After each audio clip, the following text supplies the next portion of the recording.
Joseph the Dreamer by Amy Steedman. This is the story of Joseph, the boy who had the strangest and most exciting adventures of any boy who ever lived. Joseph was but a little lad when his mother died. His father, Jacob, had loved that mother more than anyone else in the world, so that when she died, leaving Joseph and a baby brother, Benjamin, all the love in the father's heart turned toward his two little sons. The elder brothers were strong, grown-up men, quite able to look after themselves and no longer needing their father's care.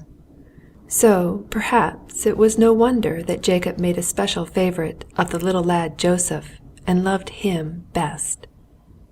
At first the older brothers took no notice of their father's way with the younger boy. But as Joseph grew older, they began to feel uneasy and envious. Why should this child be marked out for special favor? Their father took no pains to hide the fact that the boy was the apple of his eye. Even his clothes showed this. While his brothers wore the ordinary shepherd clothing, Joseph had a beautiful coat of many colors. His father had made it for him of different pieces of colored cloth joined together, and it was so gay and beautiful that everyone who saw him wearing it said, "This must be the son of a great chief." But if the gay coat made them angry, they were more angry still when Joseph began to dream strange dreams, which he always told to them.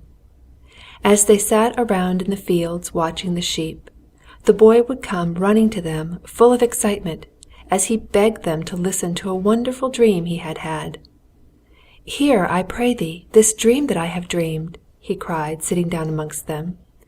"We were binding sheaves in a field, and lo, my sheaf arose and also stood upright, and behold, your sheaves stood round about and bowed to my sheaf." Another time his dream was about the stars. The sun and moon and 11 stars, he said, had all bowed down before him. This was really more than his brothers could bear. Did he really think he was going to rule over them? Were they to bow down before this boasting boy in his fine coat? Even his father did not quite approve of these dreams. But Joseph had not really meant to boast. It was the wonder of the dreams that made him repeat them. If he was proud of his coat of many colors, it was only because it was a gift from his father. He was a straightforward, good-natured boy, clever and brave, and ready to take his turn in watching the flocks or helping his brothers with their work in the fields. But it grew, day by day, more difficult to keep the peace at home, and the only quiet times were when the elder brothers went farther afield to find new pasture for their flocks. It was at one of these times, when the brothers had been gone for some time, that Jacob called Joseph to him and bade him go and find his brothers and bring back news if they were safe and well. Joseph was now a lad of about 17, and this would be the first journey he had taken by himself, so he was eager to show that he was to be trusted, and he set out most cheerfully. After some days he arrived at Shechem, where his father had told him he would find his brothers. But he could find no signs of them there. Unwilling to go home without news, Joseph wandered about until he met a man who directed him to a place farther on where his brothers might be, and at last he caught sight of their tents in a field far ahead. How lucky he was to find them, he thought to himself, as he hurried forward eager to meet them. It was a clear day, and the shepherd's keen eyes could see far along the winding road that stretched out across the low hills toward Shechem. Long before Joseph came within hail, his brothers saw his figure in the distance, hastening towards them.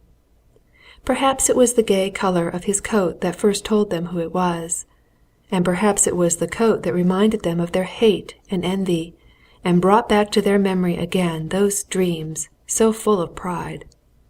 "Behold, this dreamer cometh," they said to one another. "Come now, therefore, and let us slay him, and cast him into some pit, and we will say, Some evil beast hath devoured him, and we shall see what will become of his dreams." With dark looks of hate they watched the gay figure coming so joyfully towards them, and only one heart felt any pity for the boy. Reuben, the eldest brother, made up his mind quickly that he would save him if possible. Only he must set to work cunningly, for those other 9 brothers were very determined men. So he began by suggesting that it seemed quite unnecessary to kill the boy themselves, when the easiest plan would just be to put him down the pit, which was close at hand, and leave him to die.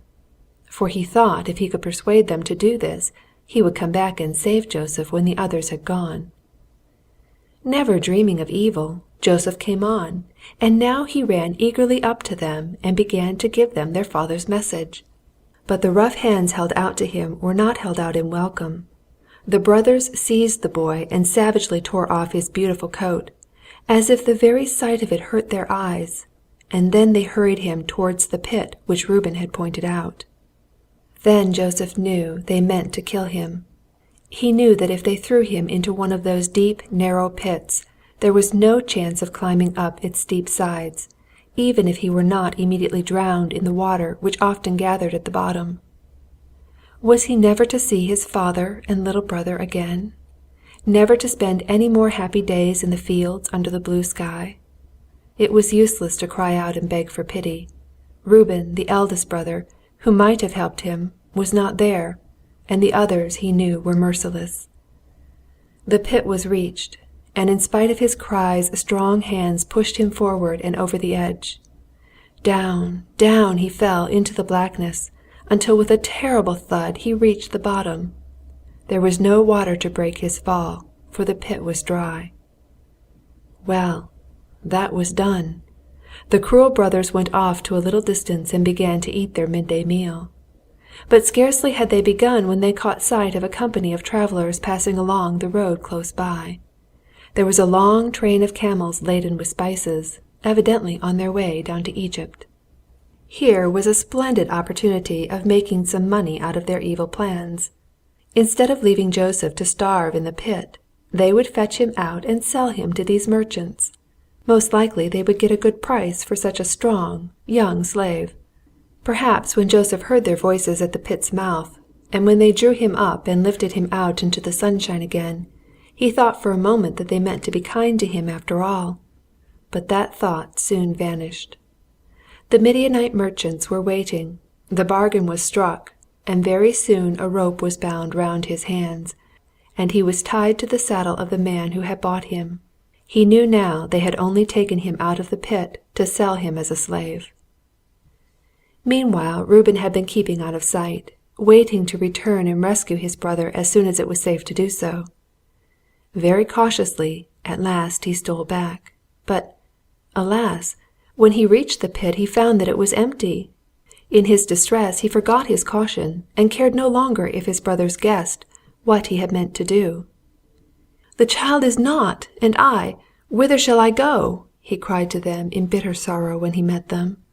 With angry, sullen looks they told him that Joseph was now far away on his road to Egypt. Reuben must keep their secret. There was but one thing to be done.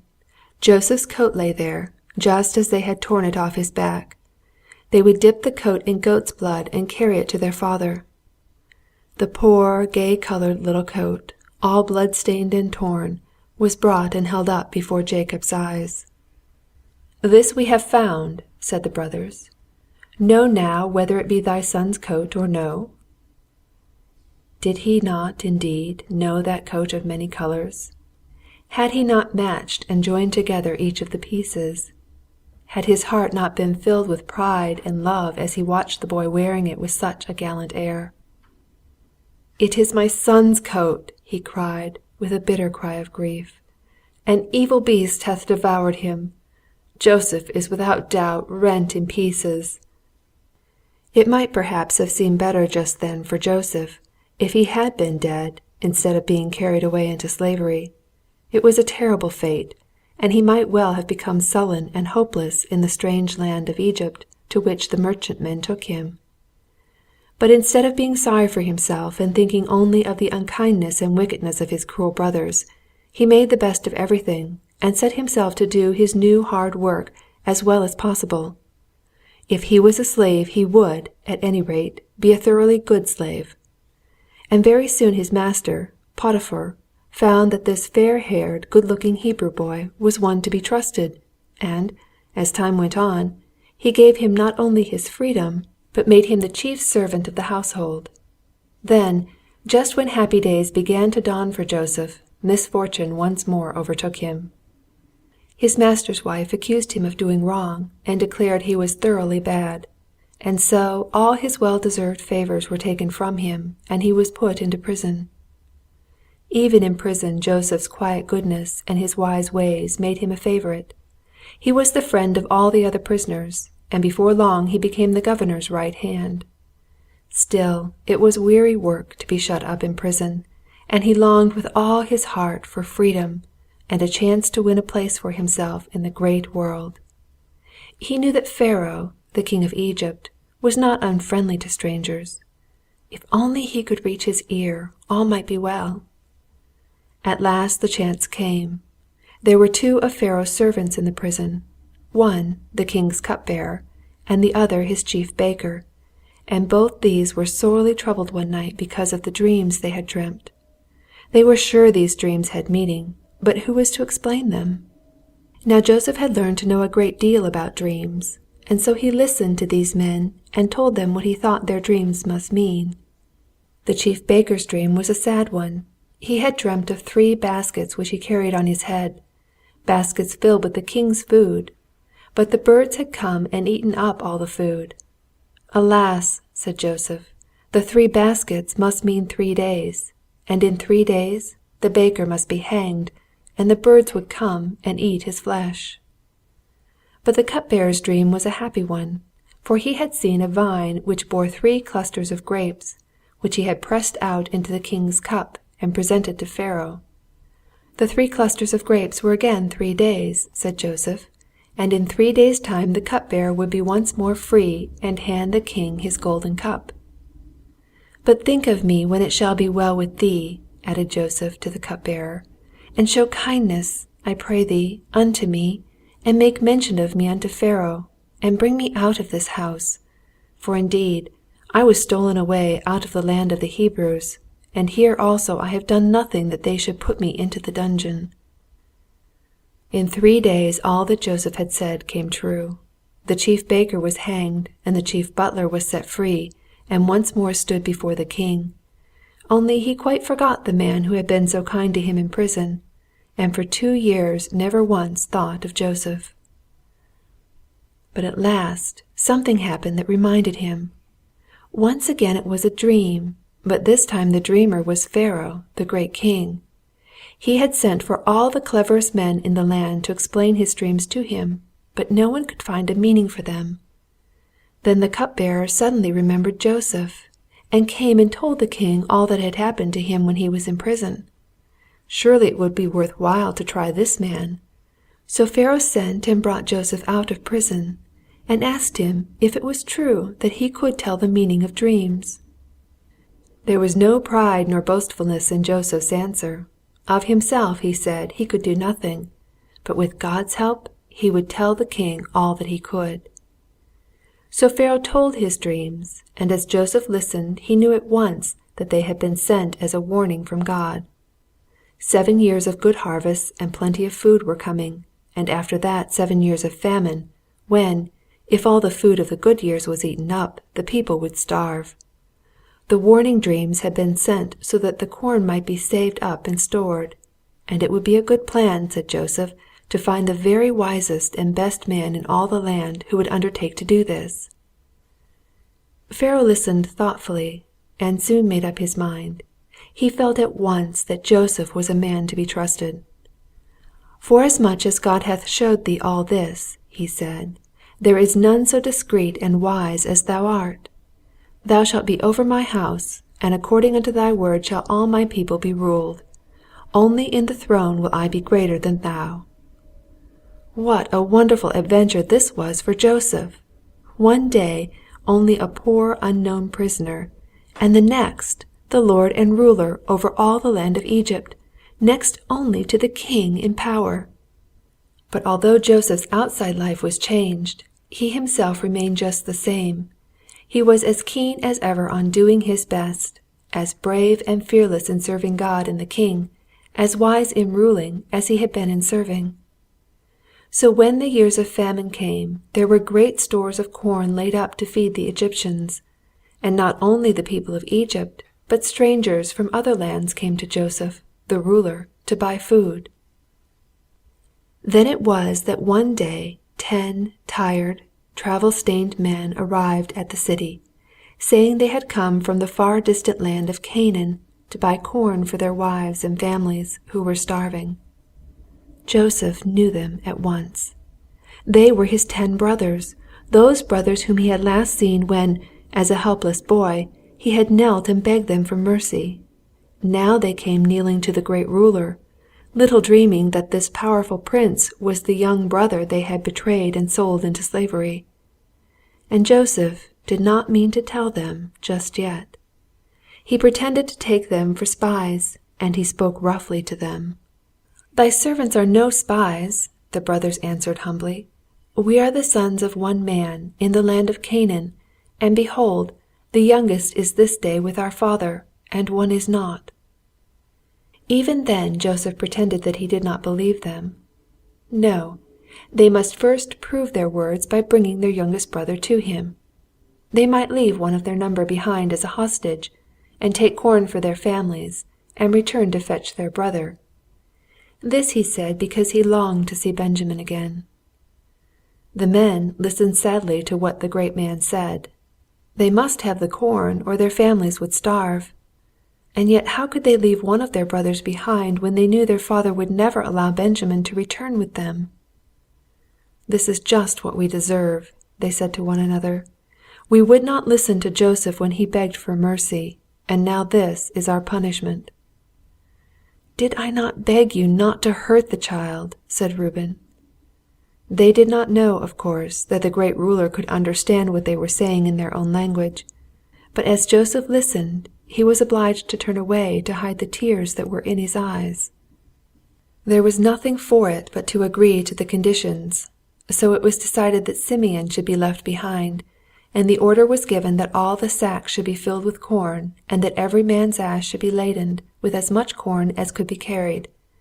Only, instead of taking money for the corn, Joseph ordered that it should be secretly hidden in the sacks, each man's money in his sack of corn. So the men started off on their journey home, and traveling all day came at night to an inn to rest. There one of the men opened his sack to give his ass some food. What then was his surprise to find his bundle of money tied up in the mouth of his sack! The other brothers gathered round and looked on in amazement. Yes, it was quite true. There was the money which was the price of the corn, not a penny of it taken. What could it mean? But they were still more amazed when at last they came to their journey's end and found, when they opened their sacks, that all their money had been returned. There was a bundle of money in each sack. It was so strange that they grew uneasy and frightened. Then, too, they were obliged to tell their father that Simeon had been left behind as a hostage, and that the great lord of the country had taken them for spies, and had demanded that Benjamin should return with them before he would believe their story. But Jacob would not hear of parting with his youngest son. Had he not lost 2 sons already, first his beloved Joseph, and now Simeon? "Will you also take Benjamin from me?" he said. "All these things are against me." In vain Reuben promised that he would bring Benjamin safely back. Jacob only shook his head. "My son shall not go down with you," he said. "His brother is dead, and he is left alone. If mischief befall him by the way in which ye go, then shall ye bring down my grey hairs with sorrow to the grave." Now, that was all very well while the corn lasted, but when the famine still went on, and all the corn was eaten up, there was nothing to be done but to go back to Egypt and try to buy some more. And it was no use going without Benjamin, for had not the great lord of the country declared, "Ye shall not see my face except your brother be with you"? So at last Jacob was obliged to let his precious son go with his brothers, although it almost broke his heart to part with him. Now Joseph had been quite sure that his brothers would return, And when at last they appeared he was overjoyed to see Benjamin was with them. He ordered a great feast to be made, and invited them all to dine with him, but still he kept his secret, and they did not guess who he was, although they could not help noticing that Benjamin was singled out for special favor. So their sacks were filled again with corn, and the brothers prepared to set out joyfully on their return journey. Only this time Joseph had ordered his servants to put his silver cup into Benjamin's sack. The men had not gone far before they were overtaken by the great ruler's servants, who accused them of stealing their lord's silver cup. Of course they indignantly denied this, but when the baggage was searched the cup was found in Benjamin's sack. Now indeed was their joy turned into blackest sorrow. They must go back at once to try and explain matters to the lord of the land, but would he listen to them?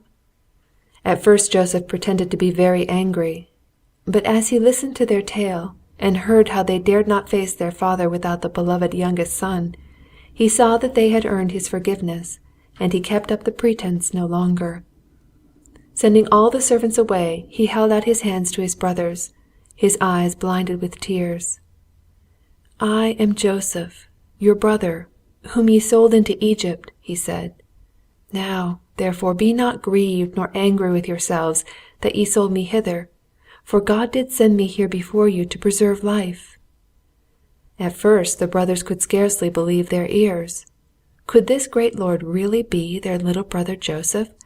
And could he really forgive them their cruelty? Then Joseph put his arm round Benjamin's neck and kissed him, and afterwards kissed each of his other brothers, so that they began to feel that the wonderful story was real and not a mere dream. There was no fear of famine for them now. Nothing in all the land was too good for the brothers of the great ruler, and ere long there were wagons and camels on their way to Canaan to fetch Jacob, the old father, and all the wives and children belonging to the 10 brothers. They would all now share in Joseph's good fortune. So Jacob's sorrow was turned into joy when the news was brought to him that Joseph was alive and governor over all the land of Egypt.